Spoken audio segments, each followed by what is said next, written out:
And clear. That's the sound of a Hughes 500 starting. This is my dream helicopter. It's finally happening.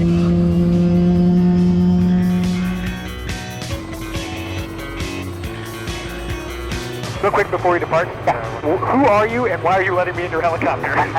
My name is Gary Shipman.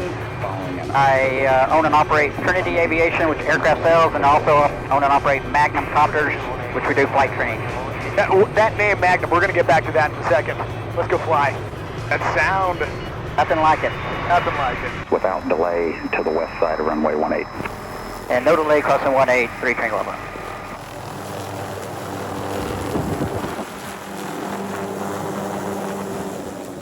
Yes, yes, yes, it's happening. Oh.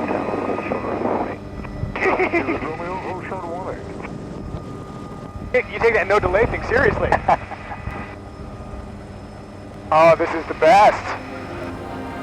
Pardon the interruption, but helicopter fuel is not cheap. That's why I'd like to thank Surfshark VPN, this video sponsor. What's a VPN? Here comes that split screen. A virtual private network, or VPN, is a tool to protect your privacy online. Surfshark, this video sponsor, is a VPN that encrypts the data your phone or computer sends through the internet. If you've got passwords, communications, or photos you'd like to keep private, it's wise to use a VPN. For example, this photo of me using a Flowbee to cut my hair would be awfully embarrassing if it were made public, and I had dignity.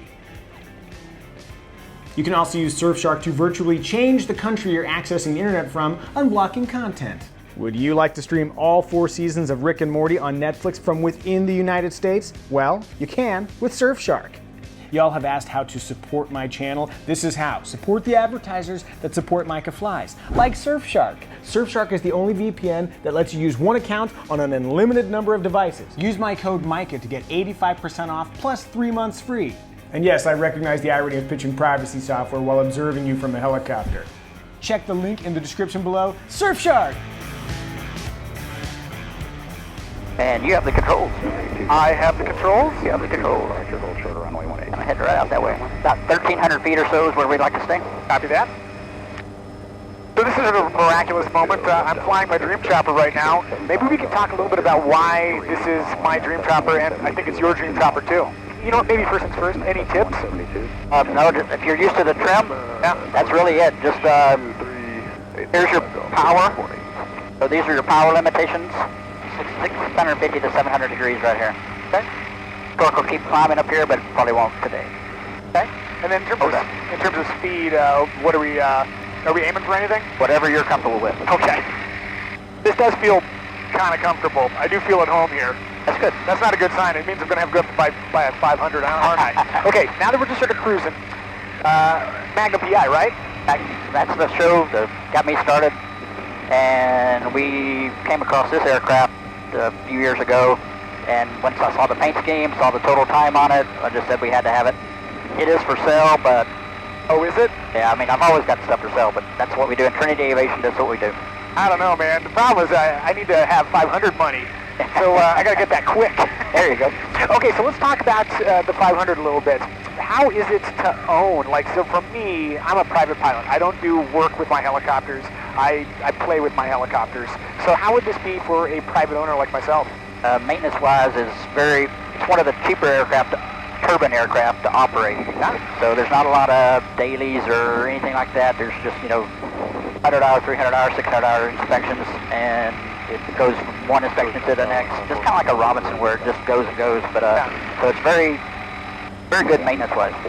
So one of the things about the 500 that I've always adored is that sound that I can't quite do it myself, but I don't need to because the helicopter's doing it for me. That sound is so amazing. It sounds like a bumblebee to me. Yes, exactly.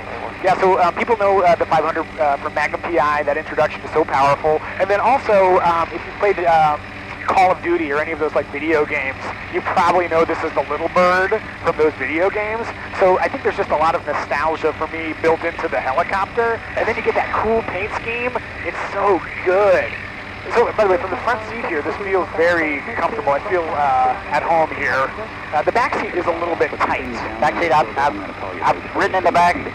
I don't prefer the back. It is tight. It is, but I've heard this likened to a sports car. I say this is a Ferrari of helicopters. But this is like a Bell Jet Ranger is like a Cadillac. It's just like a, you know, just a nice smooth ride. And this is like your Ferrari, so your sports car of helicopters. Yeah, so it's like a 2+2. Like you could put a couple people back there if you want, but it's really kind of for the people up front. And it's great. What about, so you fly a lot of different stuff. Yes, sir. What about controls, like in terms of feel? Like how does this feel versus, let's say, a Jet Ranger? Different because this is non-hydraulics. Jet Ranger's hydraulic, Robinson's hydraulic, well, 44's hydraulic. So it's, you actually feel what you're doing. You can actually, you have a better sense of the aircraft with this than you do anything else. With the 5-bladed rotor system, it's why they use it for utilities and power lines and stuff because it's just so stable. I mean, we can pull up, I'll show you when we get out here, just how stable it is. I mean, training somebody to fly in this from the get-go, they hover like that just because it is just a stable platform. Now, what about power? So this is a D model, right? D model is a little lighter than the E model, same engine, so this one has a little bit more power than, or a little bit more, it performs better than an E model. The F model, which I have one in the hangar there, is the hot and high altitude version of this. And I've got the controls just a second. Got the controls. I have the controls. Oh, hey, we can't do, oh, whoa, you can't do that in the Robinson. No, sir. So there's this thing called a low-G pushover where you push the nose over and... Yeah, you can't, yeah, go ahead. The helicopter gets light and that's a big no-no in a two-bladed helicopter, but in a fully articulated rotor system like this, you can do it. Also, this is badass. I feel like my dream chopper flight is really paying off now. This is great. This is the yanking and banking that they talk about.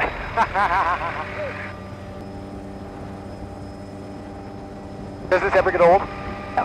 No, it never gets old. Well, the runway 18 cleared for touch and go. 18 clear, touch and go, 743 Papa Alpha. The 154 Mike Papa, runway 18 cleared for takeoff. So how is it flying around Texas? Like, do you have a lot of opportunities like this? Yeah, Texas is great because you've got all kinds of different terrain. There's like a lot of flexibility with where you land. Hi. By the way, that's fun. There's more wind than I'm used to. It really caught my hand. Right? More people down here than normal too, so I'm not flying as low as normal. Yeah, when I fly the Enstrom and I wave at the surfers, it's like, oh, it's just a light breeze out there, but this thing moves. So what are we talking about in terms of like speed? How fast will this go? 120 knots. Pretty good. As average cruise, I guess. Yeah. My Enstrom is a good helicopter for me, but it's pretty darn slow. Traffic inside 7 Golf. Hunter 875 Golf, follow the other. Dude, this is so good. That sound. Oh, yeah.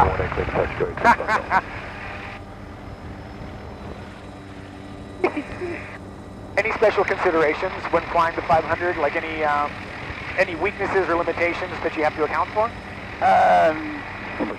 Not as much as other aircraft. I mean, they're just, since they are so maneuverable, they have the power.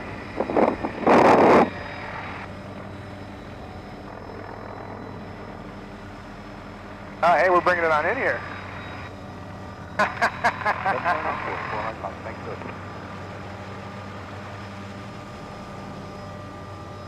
Is this a Texas helipad? It is. By the way, that's funny too because I was expecting to sit down later. You have those high skids, which is a whole part of the aesthetic. It's so good. All right. Just,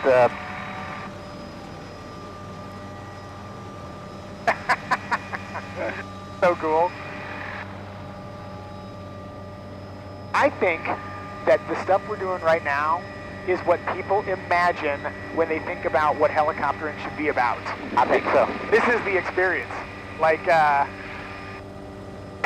blasting along fields, landing in random spots. And just for your information, this area I've flown 1,000,000 times, so I know wires and all that. So I trust you.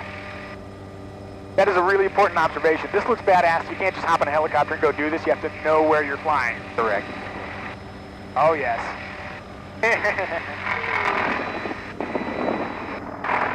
Ooh, that is maneuverable. And it sounds good doing it.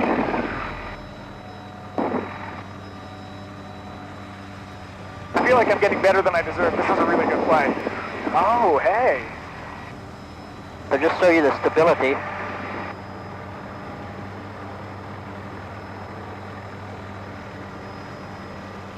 try this in an Instrument or Robinson or whatever. You tapping a skid on a hay bale? I can see why they use this for the long line work. Yeah, because you can just sit there forever if you wanted to. Wow. I do feel like this is the ultimate test drive. Like, okay, I get it. I'm sold. I'll buy the thing. And you have the controls, and you can hover here and just show you how easy it is. And you have the controls. Oh, well, hey. Are you kidding me? This is so incredibly stable. Can I just do a little pedal turn here?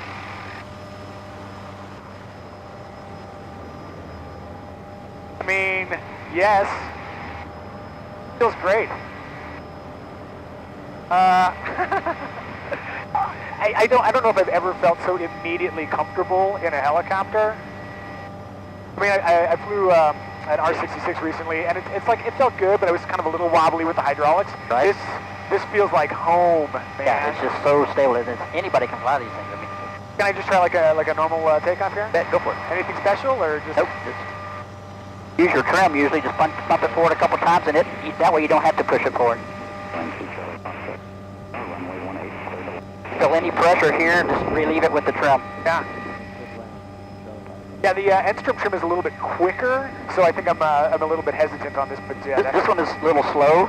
They make different speed trim motors now, and the one in the 530 is really fast. This one is really slow, so you just kind of have to learn that. I'll stick with it, but yeah, this feels great, man. Whatever you want to do, turn around or do anything. Go and do another approach if you want. Maybe I'll just kind of bring it over here. I'm going to fly around this area, just kind of get the feel. I'm not going to get this opportunity again anytime soon, I don't think, so I'm just going to kind of feel it out. Archer 3, Papa Alpha is number 2. I want to thank you again at the end, but thank you so much for letting me fly your super sweet helicopter. You know what you want? What you want is to fly your dream helicopter and to be deeply disappointed so you don't have to lust after it anymore. This is doing the exact opposite. It's like, well, great, now I have to go buy a 500. Good job, man. That's right. So while we're flying here, tell me about you. How'd you get into flying? I was a plumber years ago. My father was a plumber, so I was a plumber. Yeah. And got tired of digging ditches, so went and got my private fixed-wing license. Then I got all my helicopter ratings. And then I started instructing in the R-22. Then I went and got all my fixed-wing ratings, all the instructor ratings, and did that for a long time. Then I had a flight school for about 10 years. Then I got into the sales, and now then we're back into boats. So. What do you guys sell? MDs. Yeah. I'd buy it. Number 28750. Okay, so if you were me, like you've got money for one helicopter, it needs to fill all your needs for private usage, what would you buy? That's a tough one. I have a friend, a very good friend, and he just bought a Jet Ranger, and he knows all about the 500. He's ridden in the 500. He knows what all they'll do. Yeah. But he goes from like here to a ranch down in South Texas. Needs that little extra room. He wanted the comfort of it for like family. Yeah. So the 500 is really not that. Yeah. So he got the Jet Ranger instead of it. So he got the Cadillac versus the sports car. So it really depends on what your mission is, and Gotcha. just for a fun helicopter, if you're just going out and play, there's nothing better. Nothing. I'm just gonna make a normal approach over here, kind of near that hay bale, if that's okay. That works for me. Yeah, well, it's funny because I keep thinking, well, what else should I know about this? Because it feels like, oh, there's got to be some trick to it, but everything is so intuitive. It just feels like there's plenty of power. The controls are so stable. I mean, like, it's, especially from an Enstrom perspective, this feels very natural. Like, it would be a very easy transition into this.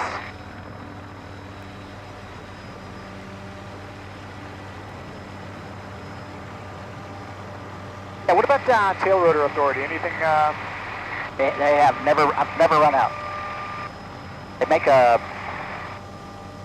4-bladed tail rotor that Not necessary. not necessary. It's a little quieter, so the police departments use them for flying low level over cities and stuff to noise abatement, but Yeah. really not necessary.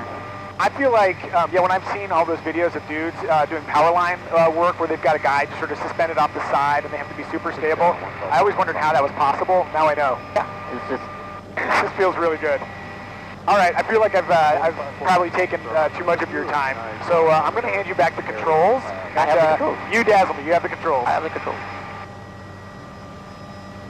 Thanks, sir. You know, they say never meet your heroes, because inevitably you'll be disappointed. This is not one of those occasions. I am not disappointed by the 500.